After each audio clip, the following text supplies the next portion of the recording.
हाय everyone, मैं हूं doctor Saurabh and welcome to Sciencia Brainery. तो आप सभी का एग्रीकल्चर करंट अफेयर्स के थर्ड एपिसोड में स्वागत है। So today also we will discuss some important questions which would be beneficial for your different competitive exams related to agriculture. For example, your ICR exams, ICR JRF, SRF NET exams, your bank exams or state exams related to agriculture. So let's start the discussion. So our first question is National Horticulture Mission, which is a centrally sponsored scheme. It was launched by Government of India during which year? तो जो national horticulture mission है ये start किया था 2005 and 6 में by government of India. ये जो centre की स्कीम है जिसमें कि 85% जो वो सेंट्रल गवर्नमेंट कंट्रीब्यूट करती है एंड 15% स्टेट गवर्नमेंट कंट्रीब्यूट करती है। और इसको एक्चुअली जो नेशनल हॉर्टिकल्चर मिशन स्कीम है इसको सबस्यूम कर दिया गया है MIDH में। MIDH means mission for integrated development of horticulture. During 2014-15 में 2014-15 में इस नेशनल हॉर्टिकल्चर मिशन को इंक्लूड कर दिया गया MIDH, mission for integrated development of horticulture. Okay, तो ये जो स्कीम्स है इसका जो मेन मोटो है that is to promote the holistic growth of horticulture sector in the country. Okay, next question is international day for preservation of ozone layer is celebrated on. तो इसका right answer है 16 सितंबर को celebrate किया जाता है international day for preservation of ozone layer every year. 16 सितंबर को ही क्यों मनाया जाता है, सेलिब्रेट किया जाता है इस डे को? क्योंकि 16 सितंबर to commemorate the date during which on 1987 को मॉन्ट्रियल प्रोटोकॉल जो वो साइन किया गया था डिफरेंट नेशंस के द्वारा to protect the ozone layer, means to control the use of such substances which deplete the ozone layer.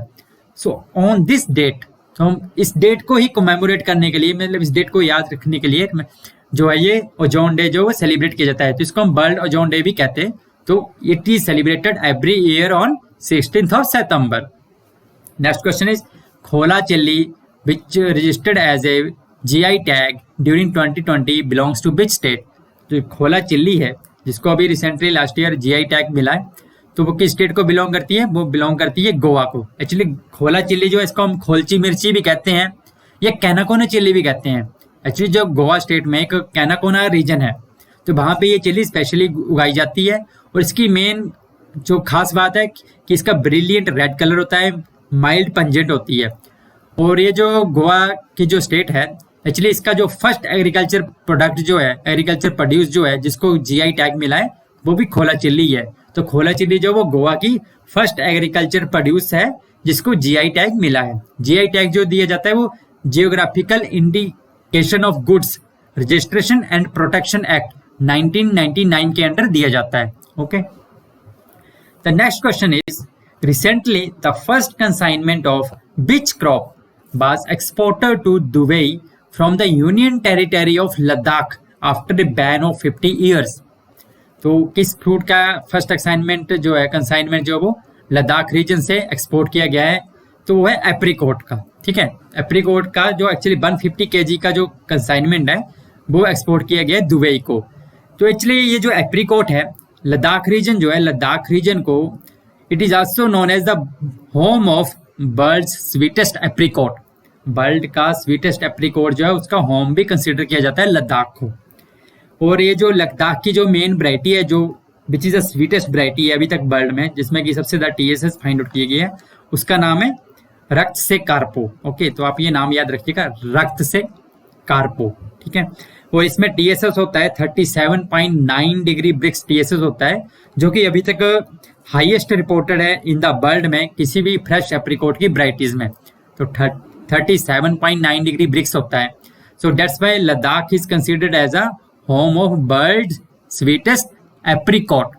तो अभी रिसेंटली लद्दाख रीजन से ही यूनियन टेरिटरीज जो है वहां से फर्स्ट कंसाइनमेंट जो वो एक्सपोर्ट किया गया दुबई को। ठीक है, और एक्चुअली ये जो बैन लगा दिया गया था इसके ऊपर actually for the after a ban of 50 years जो है वो, जैसे कि कहा गया इसमें कि जो फर्स्ट कंसाइनमेंट जो वो एक्सपोर्ट की है एप्रिकॉट की, तो बैन इसलिए लगाया गया था क्योंकि उस टाइम जो है वो लद्दाख का जो रीजन है ड्यूरिंग हम कह सकते हैं 1974 में इसके ऊपर बैन लगा दिया गया था क्योंकि लद्दाख के रीजन में एक कोडलिंग मोथ जो है वो इंसेक्ट जो है वो पाया जाता है which is particularly restricted to the cold region of Ladakh, जो कि कहाँ से आया था? North Western Frontier Province of Pakistan या अफगानिस्तान से आई थी।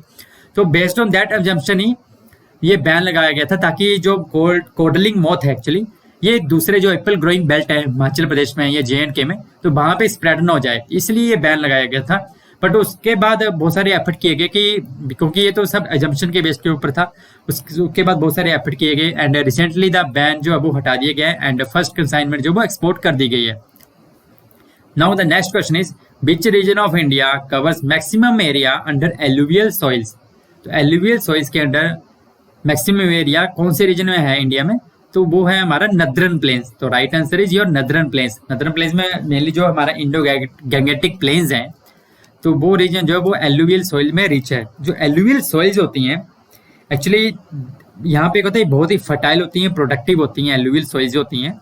एंड यहाँ पे होता है every year silt is deposited by the Indo Gangetic Brahmaputra reverse. तो इसलिए ये जो सॉइल्स होती हैं बहुत ही प्रोडक्टिव होती हैं and they support 40% of India's population को सपोर्ट करती हैं, क्योंकि ये दिस जो एलुवियल सॉइल ग्रुप है this is the largest soil group है इंडिया में, जो कि कवर करता है 50 lakh square kilometre of area, यानी कि अबाउट 46% ऑफ टोटल एरिया जो कवर करता है। तो एलुवियल सॉइल जो वो लार्जेस्ट सॉइल ग्रुप भी है इंडिया में और हमारी 40% पॉपुलेशन को सपोर्ट करता है और 46% एरिया को कवर करता है। एंड कहाँ पे मेनली पाया जाता है, नदर्न प्लेन जो इसका मेन रीजन है। Okay, now the next question is fortification of rice and its distribution under the public distribution system, a centrally sponsored scheme to address. तो ये जो स्कीम है fortification of rice and its distribution under the public distribution system, इसका main motto क्या है, तो इसका main motto है to address the micronutrient deficiency and anaemia.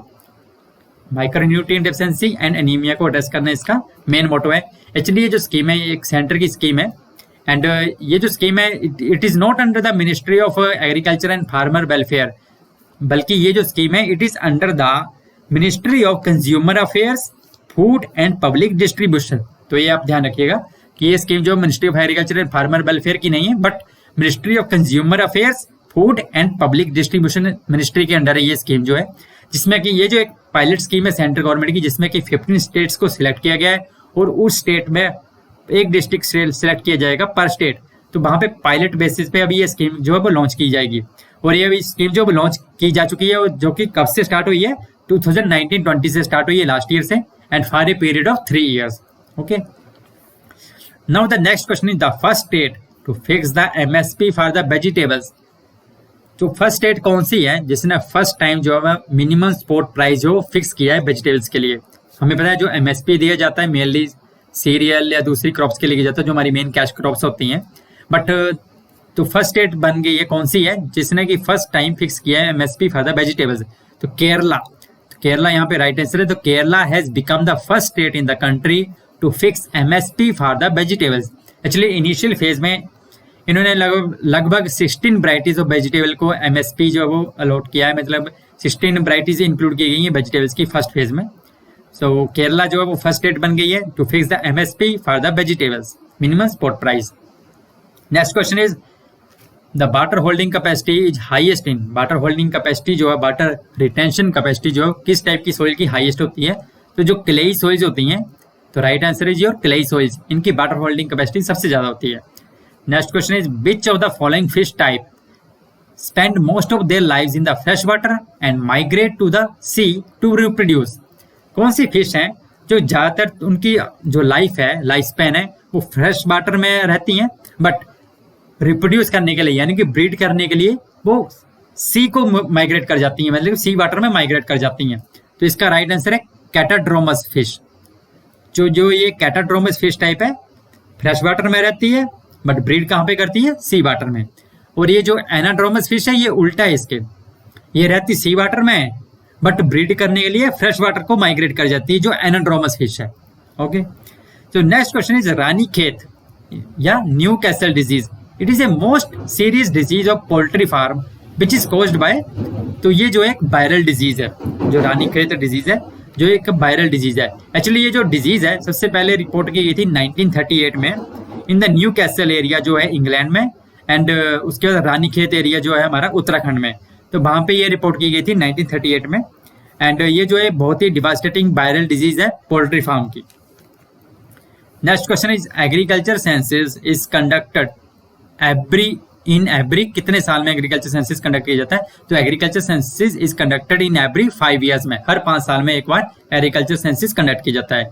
उसी तरह नेक्स्ट क्वेश्चन है life stock census is conducted in every, life stock census भी हर 5 साल में एक बार कंडक्ट किया जाता है। जो हमारा पॉपुलेशन सेंसस होता है वो हर 10 साल में एक बार होता है, but agriculture and life stock census they are conducted in every 5 years. Okay, next question is India's rank in global hunger index, India का ग्लोबल हंगर इंडेक्स में कितना रैंक है?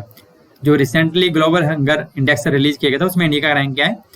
तो उसमें इंडिया का रैंक है 94th, तो बहुत ही पीछे है इंडिया इसमें। तो एक्चुअली ये बताता है कि हंगर की problem, actually global hunger index में एक्चुअली इसमें एक स्केल सिस्टम चलता है, 0 to 100 का पॉइंट स्केल सिस्टम होता है। अगर इसमें 0 स्कोर है तो मतलब आपका जो 0 रैंक है, तो मतलब आप 0 पे है तो आपका no hunger, there is no hunger, that is 0 hunger. और उसी तरह अगर 100 पे है तो दैट इज बर्स्ट। ओके, तो ये जो पॉइंट स्केल चलती है, तो ग्लोबल हंगर इंडेक्स में इंडिया का रैंक है 94th और इसका पॉइंट स्कोर था 27.2 जो इसका पॉइंट स्कोर था। Next question is recently Indian prime minister released which installment of PM Kisan Samman निधि। तभी पीएम किसान सम्मान निधि जो है, जो स्कीम है सेंटर की, जिसके अंडर फार्मर्स को, जो रजिस्टर्ड फार्मर हैं, उनको हर साल 6,000 रुपीज दिए जाते हैं इन 3 इक्वल इंस्टॉलमेंट्स में। 2,000 की 2,000 रुपए की 3 इक्वल इंस्टॉलमेंट्स दी जाती हैं और 6,000 रुपए हर साल जो है फार्मर्स को दिए जाते हैं।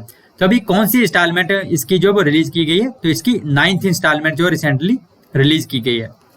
Now the next question is world biofuel day is observed on, world biofuel day कब ऑब्जर्व किया जाता है? 10th of अगस्त को। ओके, तो नेक्स्ट क्वेश्चन इज फ्रूट्स, यानी कि fruits portal launch by which state. Fruits जो वो खाने वाला फ्रूट्स नहीं है, actually fruits is farmer registration and unified beneficiary information system. तो ये जो पोर्टल है, तो ये किस स्टेट ने लॉन्च किया है? कर्नाटका ने। एक्चुअली जो फ्रूट पोर्टल है, इसका मेन पर्पज है to create a repository of farm land information and farm loan details on a single platform. तो जो भी फार्म लैंड इंफॉर्मेशन है या फार्म लोन जो है, उसके रिगार्डिंग जितनी भी इंफॉर्मेशन है उसको एक सिंगल प्लेटफॉर्म पे मतलब रिकॉर्ड रखना उसका। तो that is a fruits portal जो है वो कर्नाटका स्टेट गवर्नमेंट ने लॉन्च किया है recently. Now the next question is which year to be celebrated as the International Year of Millets under the leadership of India as declared by the United Nations General Assembly। तो इसका right answer है 2023। जो 2023 है that would be celebrated as International Year of Millets। Okay, now the next question is which year is declared as International Year of Fruits and Vegetables by United Nations General Assembly। तो recently जो है 2021, we are living currently in the 2021, तो 2021 जो है it has been declared as international year of fruits and vegetables. Next question is when was Pradhanmantri Fasal बीमा योजना crop insurance week 2021 observed. जो प्रधानमंत्री जो पीएम फसल बीमा योजना है उसके अंदर जो क्रॉप इंश्योरेंस वीक है 2021 का, वो कब ऑब्जर्व किया गया? तो that was observe from 1st to 7th of जुलाई को क्रॉप इंश्योरेंस वीक जो 2021 का ऑब्जर्व किया गया। Now next question is union minister Shri Giriraj Singh launch the online course mobile app for the fish farmer on July 2021। तो कौन सी ऐप लॉन्च की? जल सेतु, नीर सेतु, मीन सेतु या मत्स्य सेतु? तो here the right answer is your Matsya Setu. ये जो ऐप है एक्चुअली मत्स्य सेतु, जो ICAR की इंस्टीट्यूट है, that is central institute for fresh water aquaculture, उन्होंने डेवलप की ये जो ऐप है Matsya Setu. So this is all about today's and I hope ये वीडियो आपको अच्छी लगी होगी, आपको कुछ जानने को मिला होगा। तो प्लीज़ चैनल को सब्सक्राइब करें, जितना ज़्यादा हो सकता है इसको शेयर करें, सब्सक्राइब करें, ताकि हमें और बूस्ट मिले और आप तक सही और ऑथेंटिक इन्फॉर्मेशन पहुंचा पाए latest related to agriculture. So with this I will say thank you and stay happy, stay blessed, stay safe. Thank you.